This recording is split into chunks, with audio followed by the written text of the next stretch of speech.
3, 2, 1.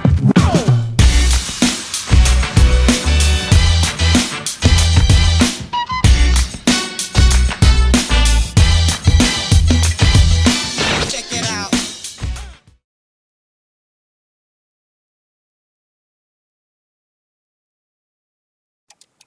Okay.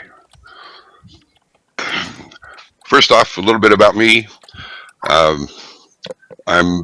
I've been humbled by the market too many times. And my reason for participating today is that I've been investing for a very long time, but I didn't necessarily start with good habits. And it took a long time to figure things out. And I've heard comments in Twitter Spaces and in this Discord when people have had problems and they've lost money and were really down about it and maybe didn't understand what they were doing. So volunteered to do this because I'm concerned for the retail trader. I'm not here to tell you what you want to hear. I'm here to tell you what you need to hear. And what you need to hear is don't swing for the fences. Start small. Take the singles. Take the doubles. They'll get you a lot farther because you're not going to hurt yourself losses side. I'm not going to lie to you. I'm only going to give you the truth, and it may not be what you'd like to hear. If you find benefit in today's discussion and interaction, send me a little love in the form of a heart in the text or a little thank you. That's all I want. I don't want anybody's money. I have my own. I know how to protect it, and I'm doing just fine. The whole point for this presentation is that I don't ever want to hear any of you say, got crushed. I blew up my account. It'll take years to recover from this loss. I've heard them all, but I didn't do it. That's what I wanted to share today, is how not to blow up your account. Let's go to the next slide.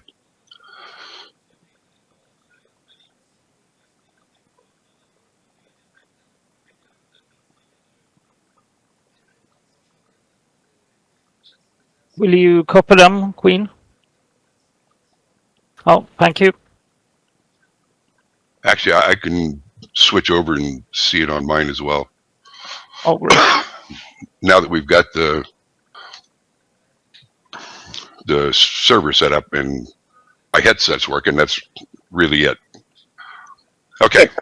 Great. For small account risk management, before you take any position, you absolutely must identify 4 things.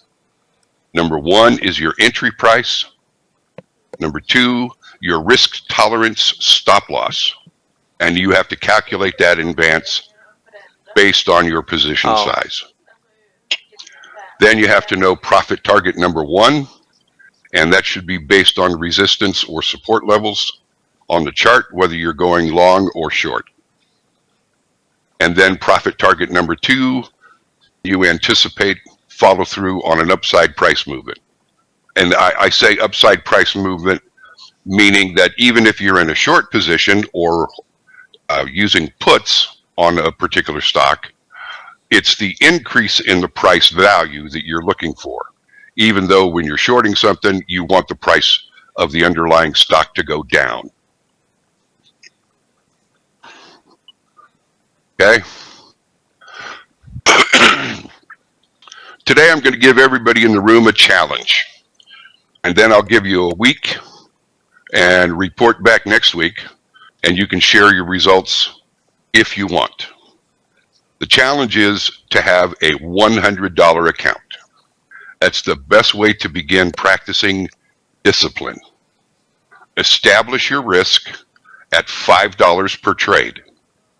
Meaning, if you take a position for $10, enter your stop loss at $5 to the downside, whichever way you're playing. Let the increased position ride on the upside to your number 1 and number 2, and eventually you'll get to your number 3 profit targets. Waiting for the price action to go in your favor will teach you the patience necessary to see bigger gains. And also remember, please, this is not a marathon. Excuse me, it is a marathon. It's not a sprint. I want you to get rich slow. On occasion, you're going to hit a home run. And once in a while, you may even hit a grand slam. But believe me, it's all the singles and doubles that you hit every day that are going to get you rich in the long run. Because you're going to be more consistent with your discipline, you're going to be more consistent with your planning, your knowledge, and you're going to see that when you get those singles and doubles, if you keep one trailer, one runner, and you let that one ride for even a day or 2 or 5, you may see it get that grand slam for you. Okay, next slide. $100 account with $5 risk per trade will severely limit the size of trades you can enter. Develop the discipline, do the diligence to find options contracts on low volatility stocks with a reasonable expectation of price movement. The reason for this is that you want to identify those targets in advance, identify those stocks or options so that you can play the game consistently. And when you get your gains, take them. If you take a $10 position, your risk at $5 allows 50% price movement before you are stopped out. You only have a $5 loss, meaning you have $95 remaining in your account. And that's one out. If you take a $25 position, your risk at $5 allows you for 20% price swing to the downside before you're stopped out. Your stop loss would be set to the 20% down from the entry price. Upside price movement increases the balance in your account when you take the single or take the double. Okay, I'm going to go back and look at the chat. Are there any questions along so far that I should check?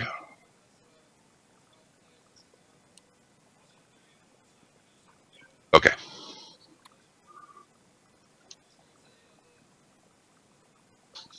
Okay, we'll go to the next slide. Okay, if you take a $100 position, your $5 risk allows you 5% price movement before you're stopped out. You still only have a $5 loss. 95 bucks is in your account.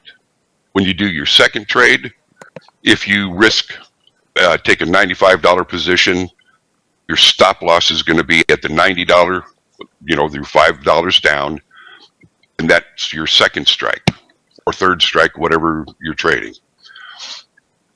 But with the $100 position, the $5 risk limits the price movement to 5%.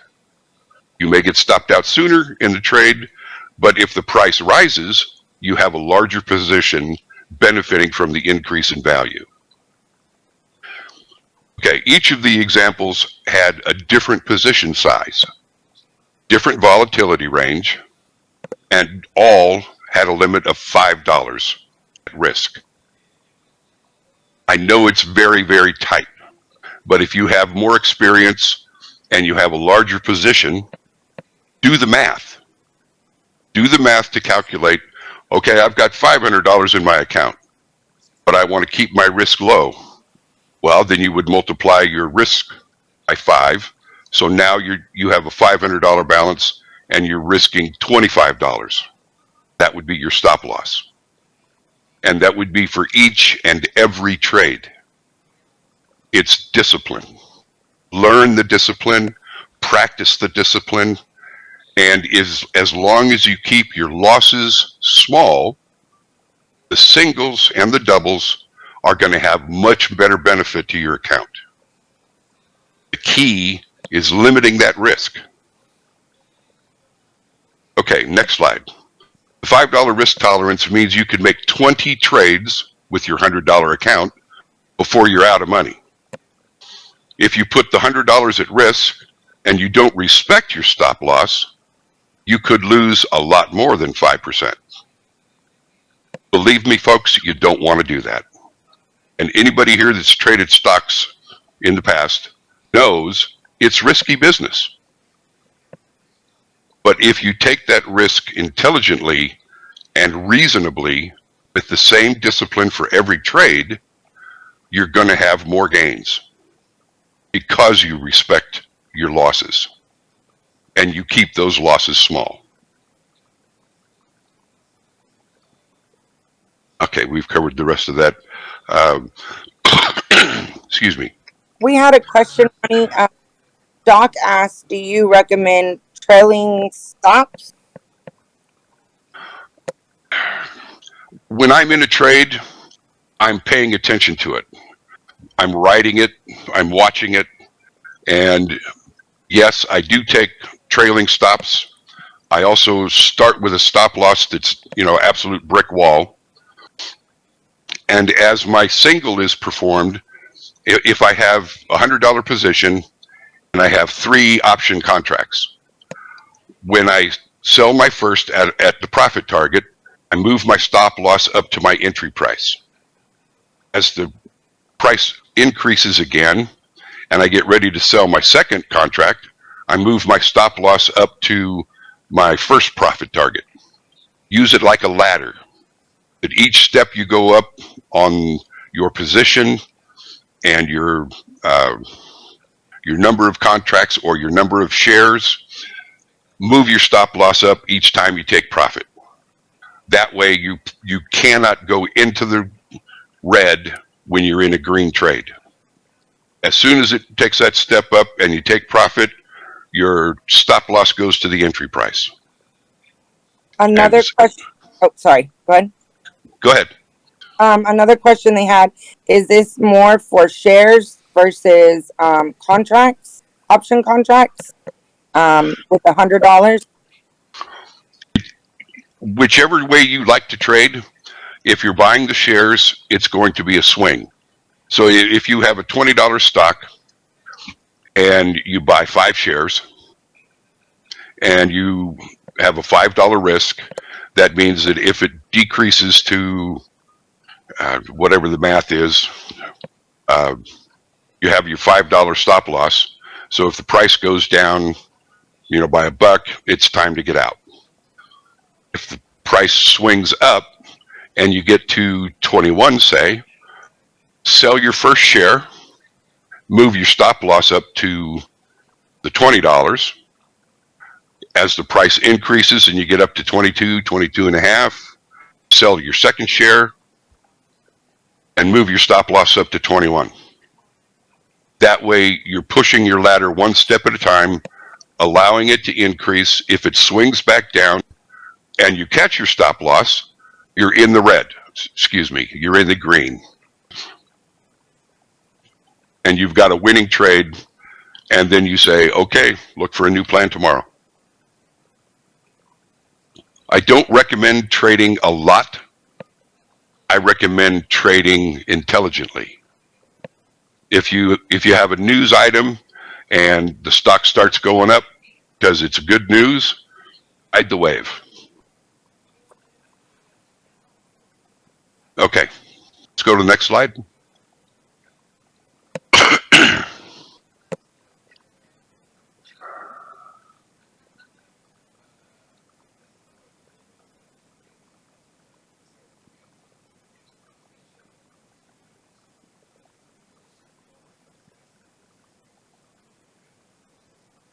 I think I covered this. $5 risk tolerance means you make 20 trades before you blow up your account if you were in error on each and every one of your plans, which that doesn't always happen either.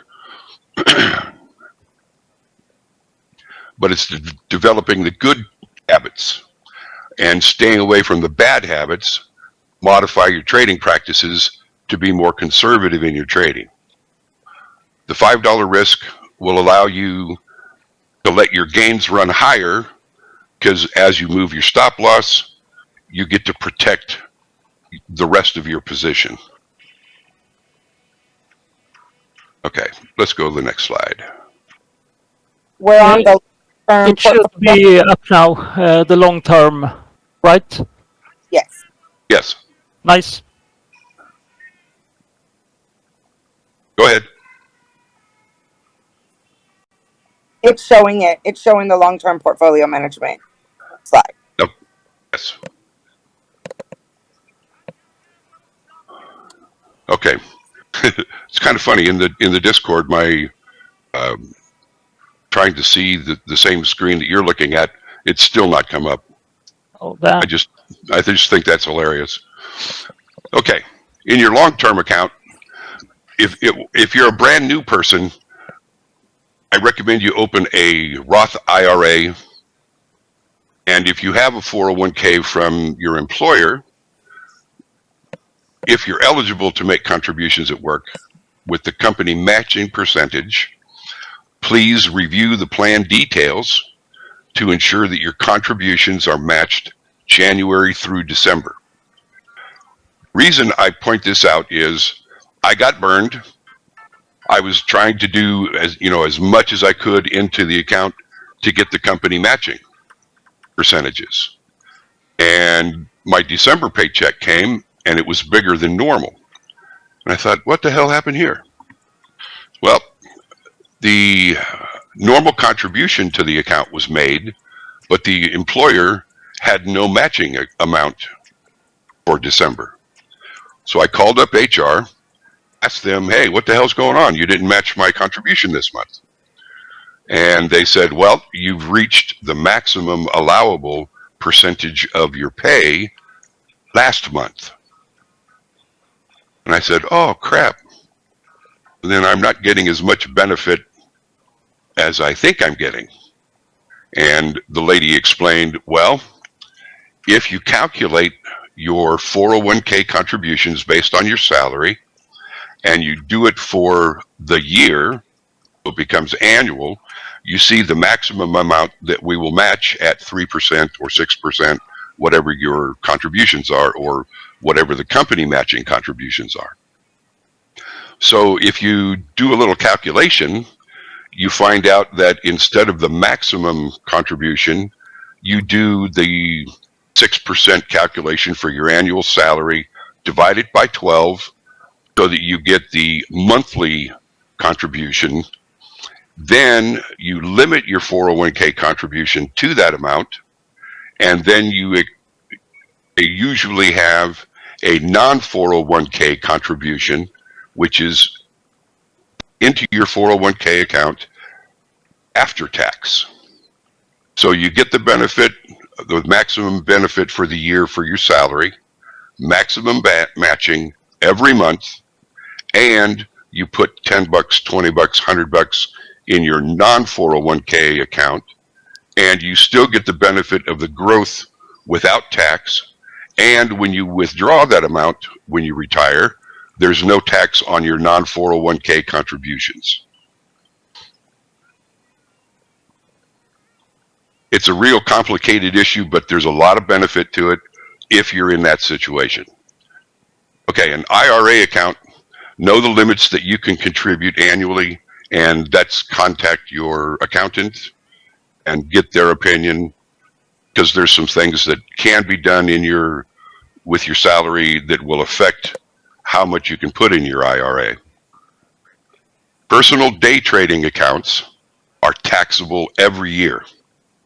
So if you have a small year, you only make a few $1,000, and you started with $100, well, you've made a couple thousand, and you are going to be taxed on the proceeds or your profits, regardless of taking the money out. You've had an increase in the value, you executed the trade during the year, and it is a taxable event each time you sell.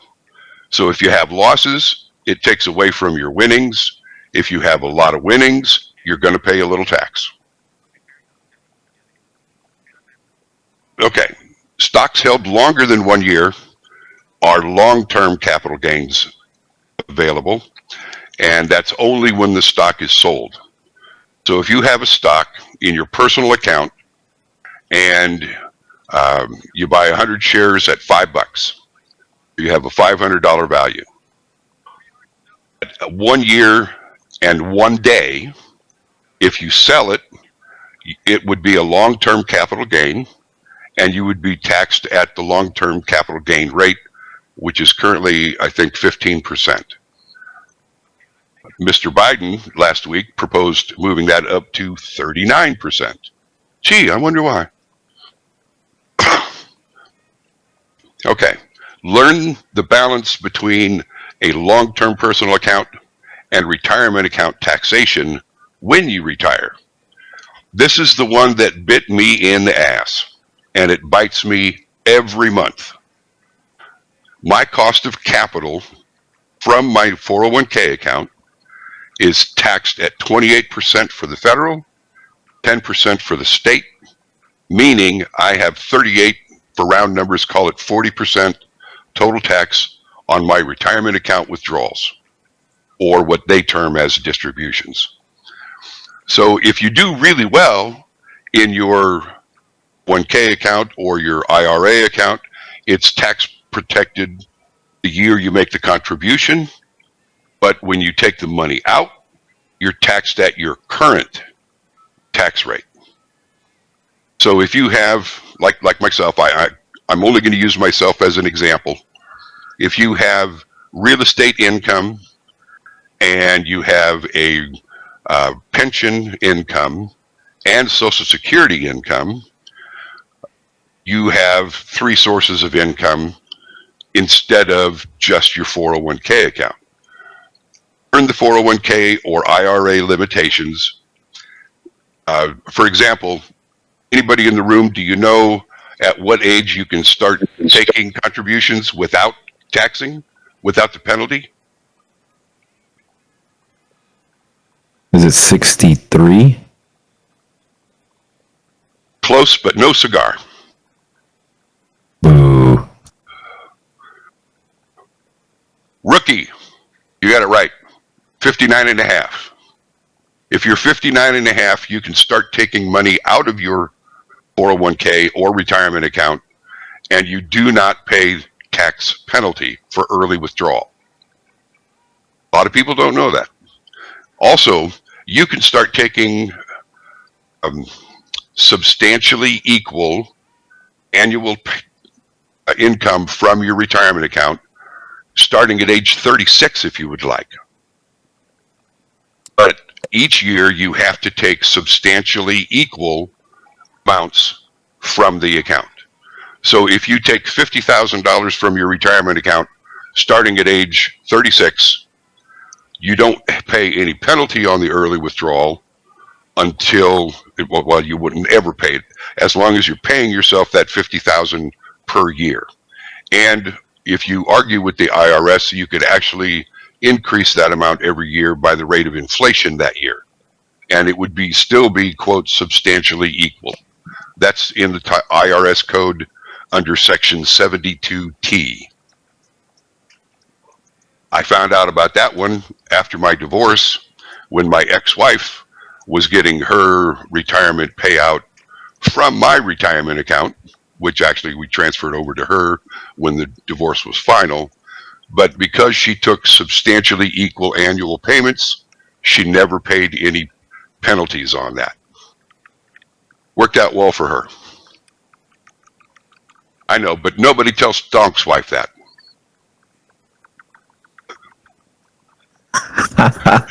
Touche, Ron, touche.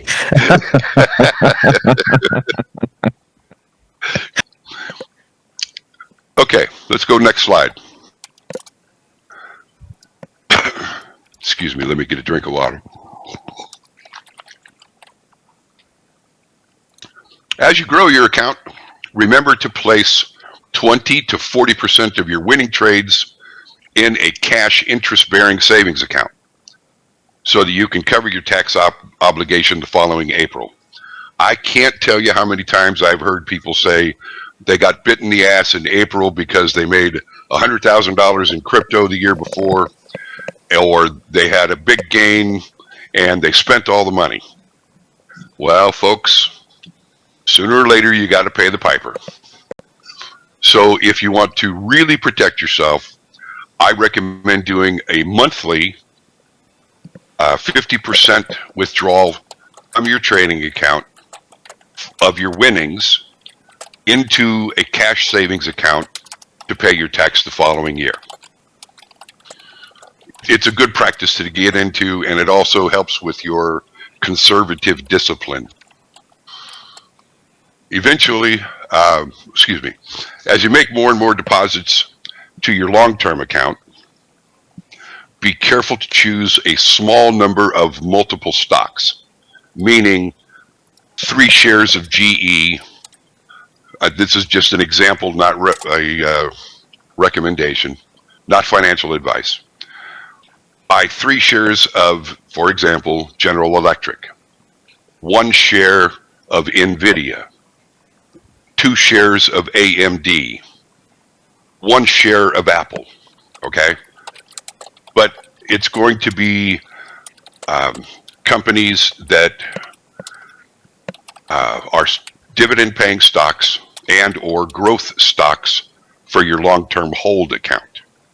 If you target 5% of your total account per sticker symbol, balance the portfolio risk, you're going to have a more conservative position, and they're all going to be dividend-paying stocks. So 4 times a year, each one of those are going to be paying you cash into your account.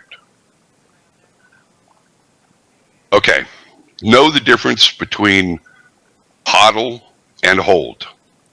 Apes, I gotta apologize. Please don't hate on me. You burned yourself in innocence while listening to someone uninformed. Please, for your own benefit, never do that again. Your risk is too great when you only have 1 ticker in your long-term account. The hold on for dear life strategy works with companies like Microsoft and Apple, NVIDIA, maybe even Meta, because they continue to go up year after year, and the companies that pay the dividends, in my opinion, have the greatest value.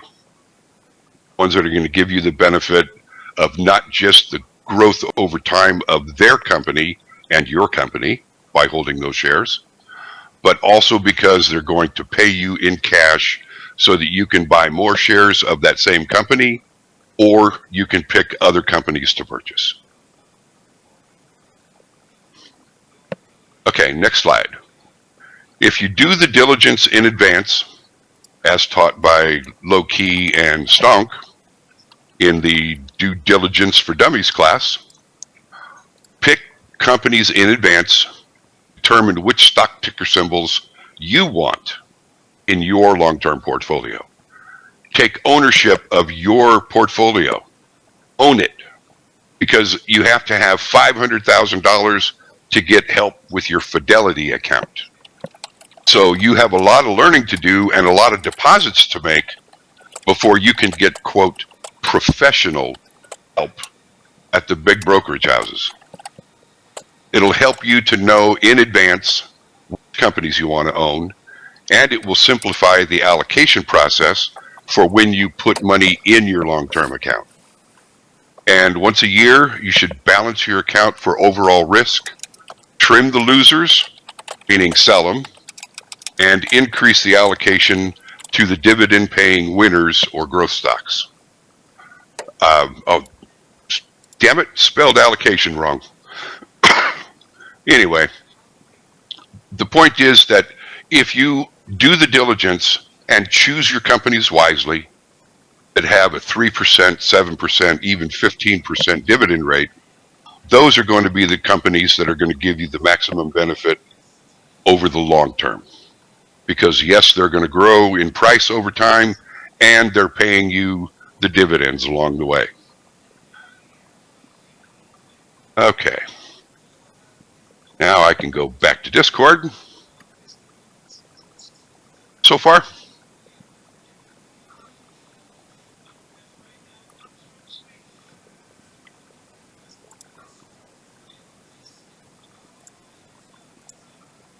Anyone like to shout out a question? I have all the answers. Luckily, one of them includes, I don't know.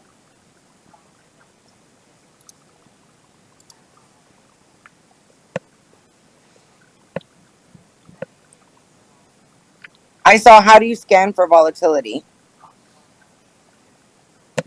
I'm sorry, say that again? How do I scan? How do you scan for volatility? I'm not sure I understand the question. I use a scanner for most active stocks in the morning, pre-market, but I base my decision making based on what happens in the 30 minutes right after the open. I rarely hold in my day account. I rarely hold anything overnight unless it's a swing trade and I'm looking for an option contract that I think is going to take a couple of days to mature. For those trades, I immediately put the stop loss in as soon as I make the purchase of the stock. As far as scanning for volatility, you actually have to look at a larger time period using a 3-minute and 5-minute chart, even the 15 and sometimes a daily chart, so that you can see long-term swings. You can see how much the stock is swinging. For example, Tesla makes a lot bigger moves during the day, and that's normal volatility. But on days when it swings $25, $30, $35, that's a big swing. We have, what is your top long-term stock? My top is Icon Enterprises. Pays 15% dividend rate. Nice. And the stock price is, it ranges anywhere $50 to $55. And it just kind of swings up and down in that range. But that 15% dividend every quarter, I really like that one. That's my number one favorite, shall we say. Okay. I think that's all the questions we well done. I gotta look at. He said, "How long have you held it?" 15 years. Okay. The next question, just a quick clarification. So you get taxed on your profits even though you haven't withdrawn them? Does that apply to stocks and options? Okay. The technical question here is, you get taxed on your personal account at the end of the year for what your profits have been, because you didn't hold it for more than a year. So anything you hold less than a year, you're going to pay your normal income tax rate on. But if your total income is less than $100,000, the maximum tax rate is 10%. Kommentar. Nice.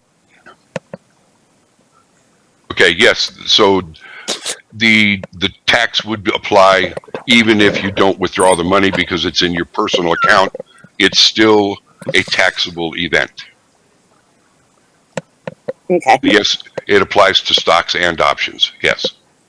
Now, if you do your trading in your long-term account, you get the benefit of the growth without taxing until you take a distribution.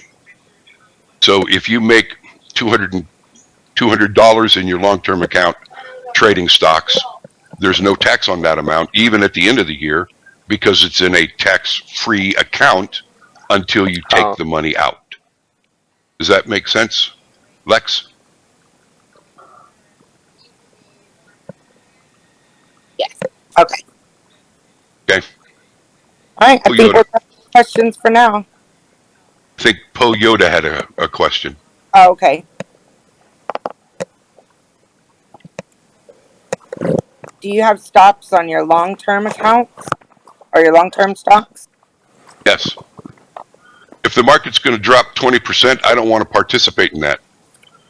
I have stop losses generally at the 8 to 10% range. I'm willing to take risk in the long-term account because I have enough there for, I don't know, I think it's more than 20 years at my current withdrawal rate. So no, I don't want to lose the bulk of it. So if the market takes a 20% drop tomorrow, I'm only going to see 8 to 10% loss. Okay. Can you touch on the emotional aspect of trading, small accounts, large accounts? I think a lot of people would love to hear about your tenure of emotional management. Okay.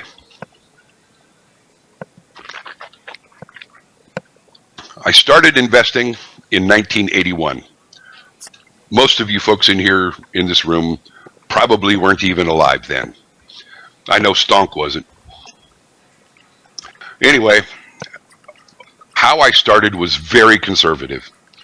I was buying what are classified widow and orphan funds like utilities and phone companies, and I started by investing $50 a month in a AT&T dividend reinvestment program, or DRIP, and they literally took $50 out of my account every month for 8 years.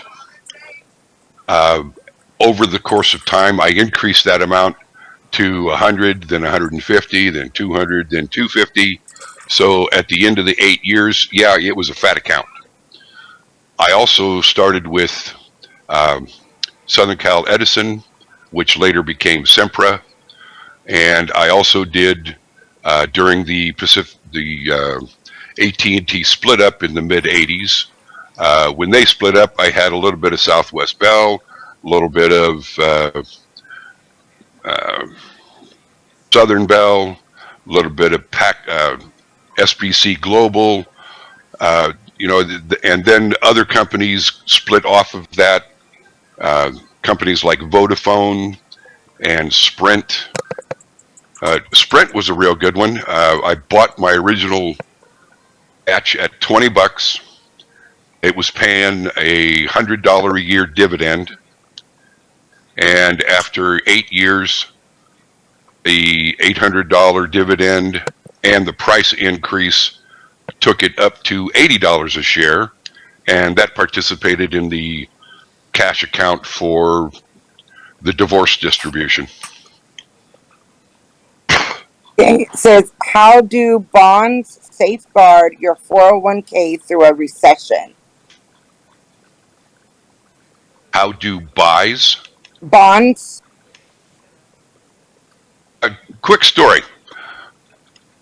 The good folks at Fidelity, I had a bond account or a bond portfolio, and it was paying on average 5.9% per year in cash income. However, I learned a very long time ago that as interest rates rise, the principal value of the bond decreases.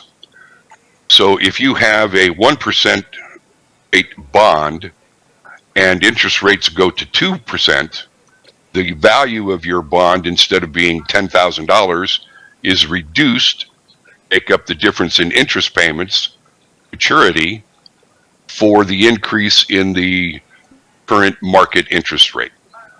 So in my bond account that had paid 5.9% for 3-4 years, when Powell made his announcement of the first rate increase, I closed that bond account so that all of the money in that account, all of the bonds that were there, were sold immediately at their current value, and I protected myself from about a $60,000 loss, because as the interest rates have gone up, I've watched that price of that bond fund drop. So for long-term bonds, you want a higher interest rate. Like now would be a good time to buy bonds in your accounts. And if you buy the I-bond series, that's the one that's interest rate is tied to the inflation rate. Okay. Next, do you normally enter your long-term positions with cash secured puts? Also, are you big on selling covered calls on your long-term holdings? Yes, I do sell covered calls on my long-term portfolio. That's a real nice way to increase your cash position in your account. I also, when I sell a covered call, it's always at a price greater than what I paid for that stock. So if I've got 200 shares of Home Depot, when I sell the covered call, make sure that whatever that call price is, if my shares get chosen or somebody's option contract, then I have to give up the shares, but they pay me that the strike price. So I always make sure that the strike price of the contract is greater than what I paid for the stock, figuring that way I got profit and I had the option premium, and it means I have more money to put back into Home Depot when I see the price movement drop. Okay, the other part, do you normally enter long-term positions with cash secured puts? Well, I play puts a lot, especially using SPY and Apple. I don't use that money to purchase more shares generally. I use it to increase my cash value. Okay. Any other questions? I see people typing. Yeah, I just have a comment. What's up? Hey, Ron, I was born in 1979.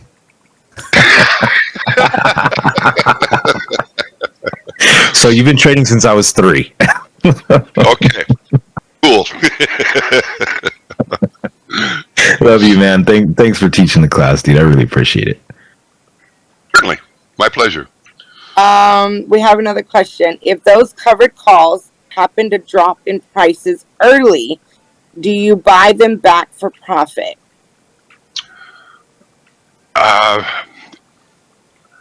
I can do that, yes.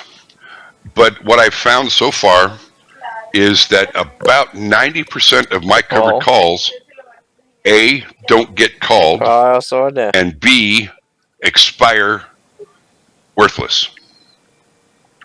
So I keep 100% of the revenue that was generated from selling the call. Okay. What duration of call option do you sell mostly?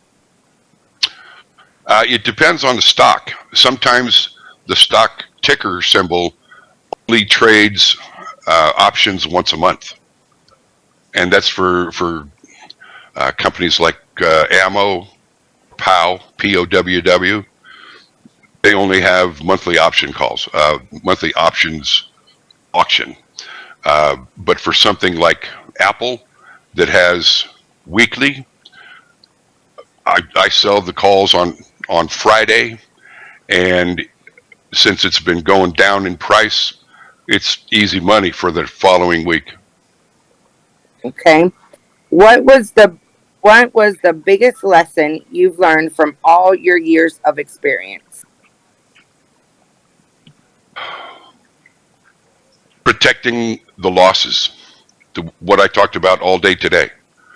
If you protect your losses and keep them small, 7% growth on average in the stock market means it's going to double in value in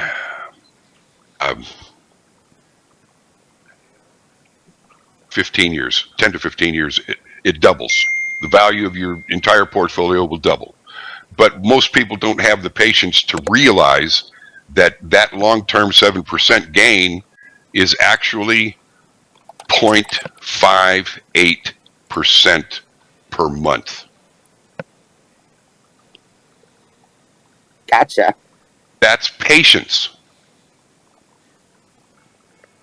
Protect your losses and keep them And small. when you do your Yep. No, go ahead. I'm sorry. it's keeping your losses small. Yeah, the most important lesson I learned was don't lose money. Keep your losses small and let your winners ride. Nice. All right. I think we are ready for the quiz.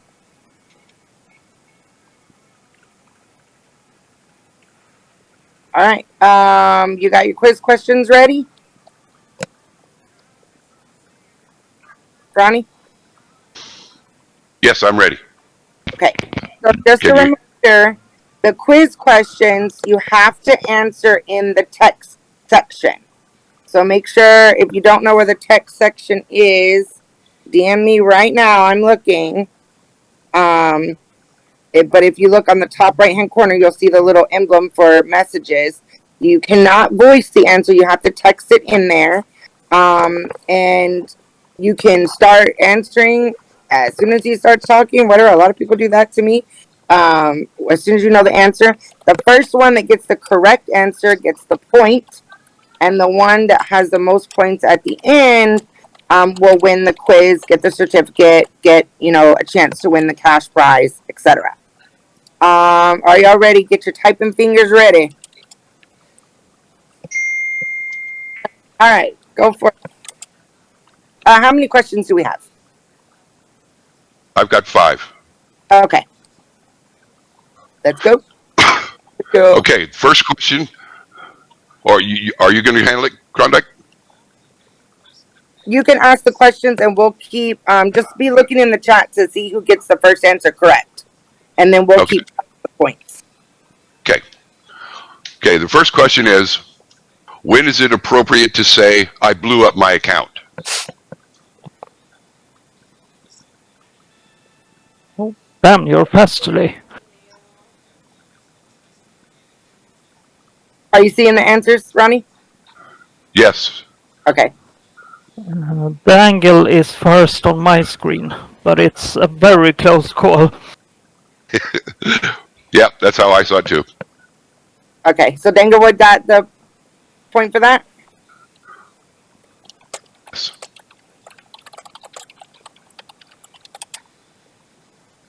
All right. Next question. Yep. Correctly, how many things must be identified before you make any trade?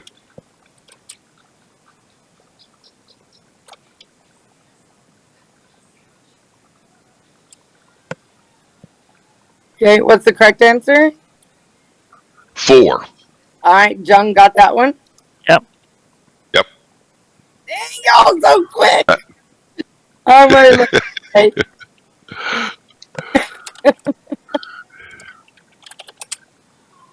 Okay, and those 4 items were the entry, the stop loss, profit target 1, profit target 2. Okay. Question 3. Comparing market transactions to a race, what race gives you the long-term benefit?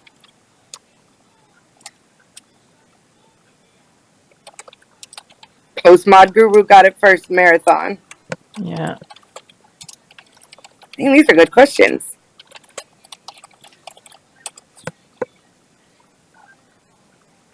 All right. Next question.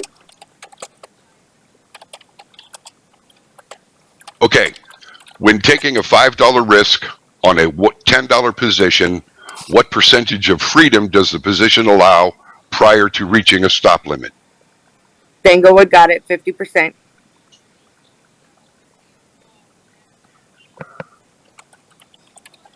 Yep, 50%. Because remember, he said you could lose $5 of the $10.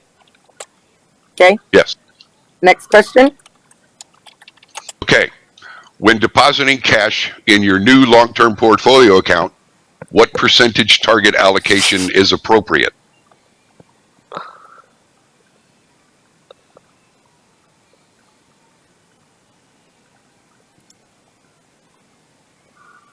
Okay. What's the correct answer? 5%. Danglewood got it. All right. Danglewood wins the quiz.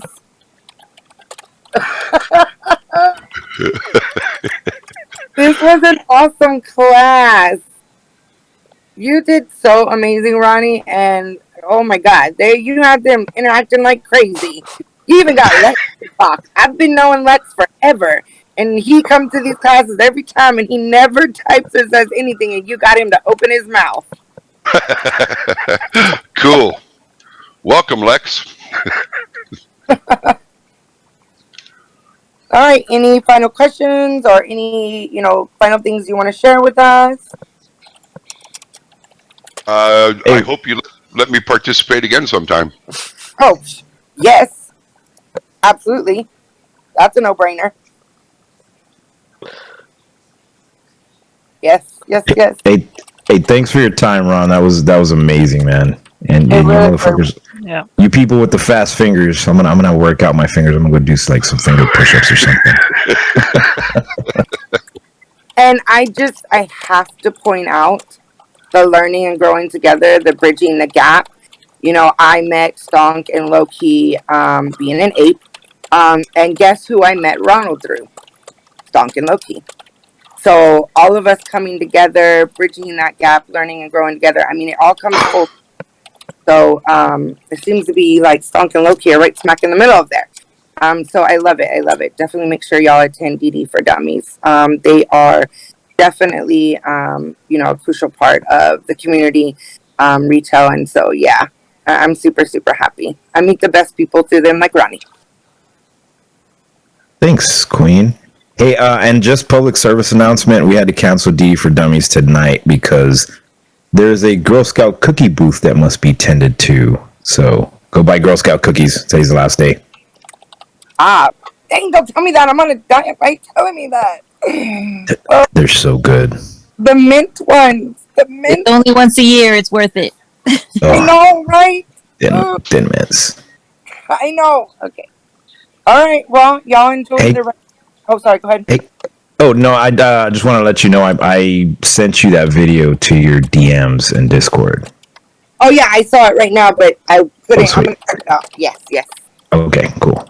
Yes. I couldn't turn it on during class. I saw it after. Can I give a quick the Twitter Spaces tomorrow, 10 p.m.? Oh, yes. Thank you, Holly. Don't forget, we have our Discord server, Twitter Space call once a week on Mondays at 9 Central, 10 Eastern. So y'all make sure and attend that as well every Monday, 9 Central, 10 p.m. Eastern.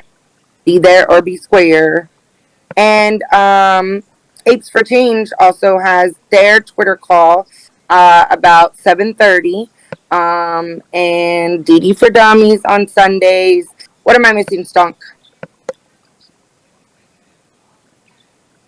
Financial Literacy Book Club on Thursdays. Oh, Thursdays. Okay. Yeah. Yep, if you're into that one. That one is 9 p.m. Pacific, midnight on the East Coast. Sorry, guys. Not my call. And then sometimes they host the conspiracy theory ones on Saturdays. Those are always fun. All right. Well, y'all have an awesome rest of your Sunday. Thank you for coming. Thank you, Ronnie, from the bottom of my heart, for doing this class. I super duper appreciate it. Make sure y'all continue to bridge that gap. Go and see Ronnie and Stonk and Loki on Twitter, and see our stuff on Twitter, and be in the Discord and learn.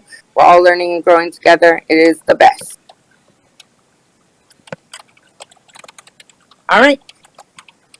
Thanks, everybody. Appreciated the opportunity. They don't want to leave. Thank you, Queen. Love you. Have a good weekend. Love you too. See you in the space. Yes, ma'am. All right, y'all have a good rest of your Sunday. Bye bye. Bye.